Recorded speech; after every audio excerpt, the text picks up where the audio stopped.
கேரள மாநிலம் இடுக்கையில் 30 அடி பள்ளத்தில் அரசு பஸ் கவிழ்ந்து விபத்து ஏற்பட்டதில் 3 பேர் உயிரிழந்தனர். 30க்கும் மேற்பட்டோர் பலத்த காயமுற்றனர். கேரள மாநிலம் இடுக்கையில் புல்லுப்பாறை அருகே 30 அடி பள்ளத்தில் வளைவில் திரும்பும் போது அரசு பஸ் விபத்தில் சிக்கியது. சம்பவ இடத்திற்கு விரைந்த மீட்பு படையினர் நீண்ட நேரம் போராடி காயமடைந்தவர்களை மீட்டனர். உயிரிழந்த 3 பேரின் உடலை மீட்டு பிரேத பரிசோதனை செய்ய அரசு மருத்துவமனைக்கு அனுப்பி வைத்தனர். மேலும் 30க்கும் மேற்பட்டோர் பலத்த காயமுற்றனர். இவர்கள் சிகிச்சைக்காக மருத்துவமனையில் அனுமதிக்கப்பட்டு உள்ளனர். இதில் சிலரது நிலைமை கவலைக்கிடமாக உள்ளது. இதனால் பலி எண்ணிக்கை அதிகரிக்கும் என அச்சப்படுகிறது.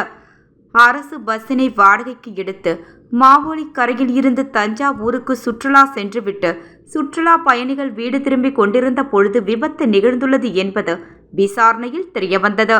பஸ் வளைவில் திரும்பும் போது கட்டுப்பாட்டை இழந்து விபத்து ஏற்பட்டது முதற்கட்ட விசாரணையில் தெரியவந்துள்ளது.